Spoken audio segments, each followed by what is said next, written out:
En este video se va a tratar lo que es la diabetes mellitus tipo 1 y tipo 2, tipo MODY y gestacional, sus características y cómo se diferencia cada una de ellas. Para entender cómo es que la diabetes afecta a los pacientes que la padecen, se debe conocer primero el funcionamiento normal de la glucosa.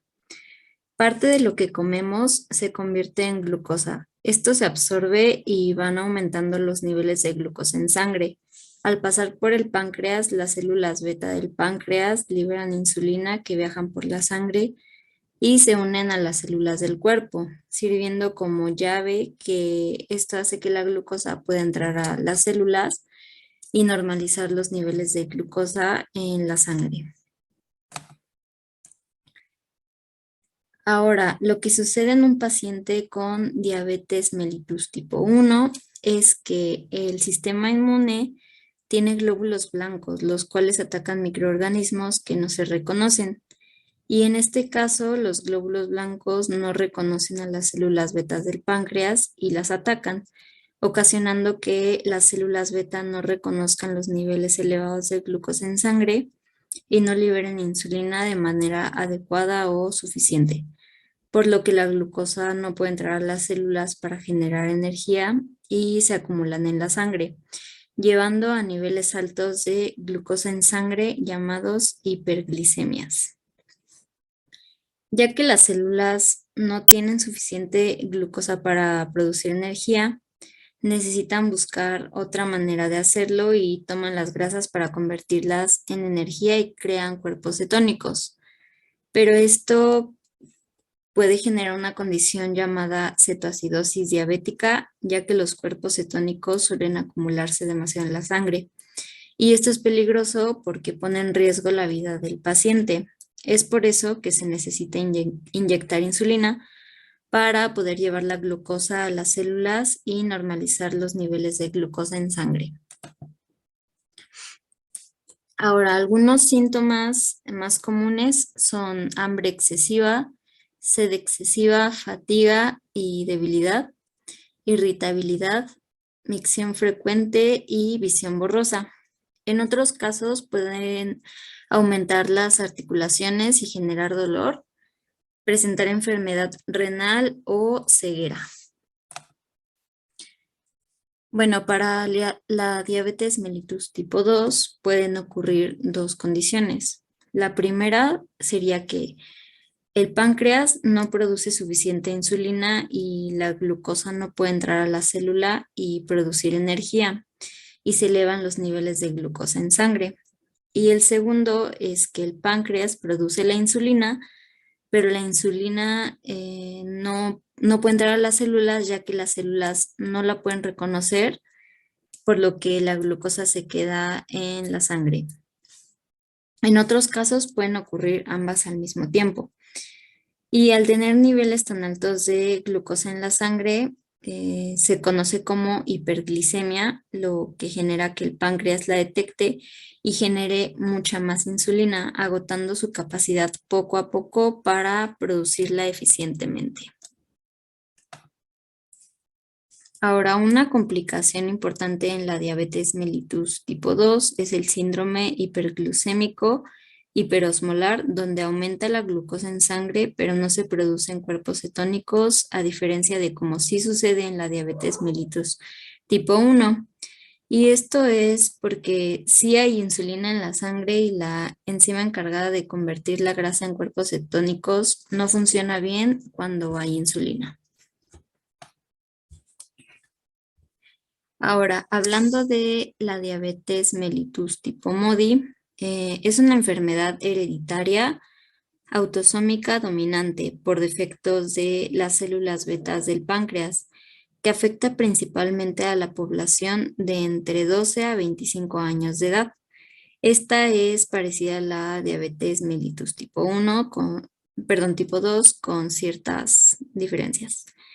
Este tipo de diabetes no está asociada con obesidad o sobrepeso. Suele tener una evolución lenta o progresiva. No se inicia con cetonurias y los afectados no son dependientes de la insulina al principio de la enfermedad o dependiendo del tipo de variaciones genéticas. Tiene un tipo de herencia mendeliana autosómica dominante, es decir, que es una enfermedad causada por un defecto en un gen en específico. En esta enfermedad hay una alteración de la secreción de insulina.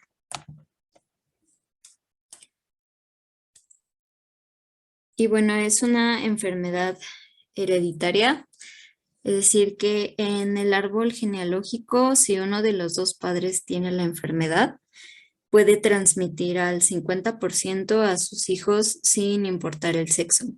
Si su hijo tiene la enfermedad, igual puede transmitirla a sus hijos en ese porcentaje. Y si padre y madre la padecen, la pueden transmitir en un 75 o hasta un 100%, dependiendo si es homocigoto o heterocigoto.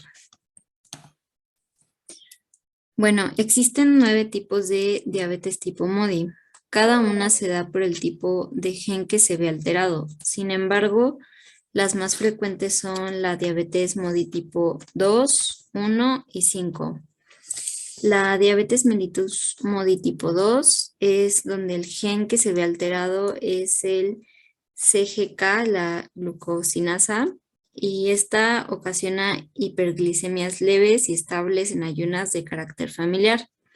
En la tipo 1, el gen que se altera es el factor nuclear de hepatocito HNF1 alfa y 4 alfa. En este tipo de glicemia se ve más alterada en personas más jóvenes.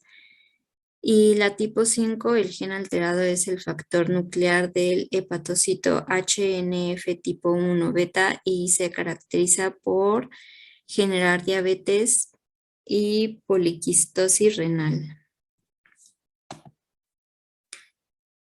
Por último, la diabetes gestacional se presenta durante el embarazo únicamente y se relaciona con la resistencia a la insulina y con un déficit en la secreción de la misma que sucede por los cambios fisiológicos durante el embarazo, elevando así los niveles de glucosa en sangre. Las mujeres que presentan diabetes gestacional presentan altas concentraciones de glucosa en sangre, al igual que triglicéridos y ácidos grasos, y también puede variar su presión arterial.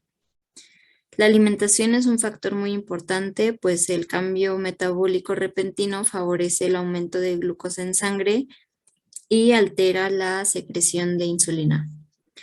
Las altas concentraciones de insulina dentro del útero aumentan la captación de glucosa que se convierte en triglicéridos, proporcionando al feto un incremento de tejido graso y muscular. Y bueno, algunos factores de riesgo para padecer diabetes gestacional. Esta se puede dar por el aumento de peso durante el embarazo y el bajo consumo de fibra junto con un alto consumo de alimentos ricos en carbohidratos simples. Si la mujer es mayor a 35 años, también contribuye a un factor de riesgo y la diabetes hereditaria, hipertensión arterial y antecedentes de intolerancia a la glucosa pueden ser factores causantes. Y por último, en cuestión del epigenoma, en factores de epigenética, la alimentación durante el embarazo puede favorecer o perjudicar la transcripción del epigenoma del bebé, haciéndolo más susceptible a desarrollar diferentes patologías en la edad adulta o durante su desarrollo. Una dieta de baja calidad y poca cantidad de proteínas, una dieta deficiente en metionina, una dieta alta en grasas o glucosa induce a cambios epigenéticos en algunos genes específicos.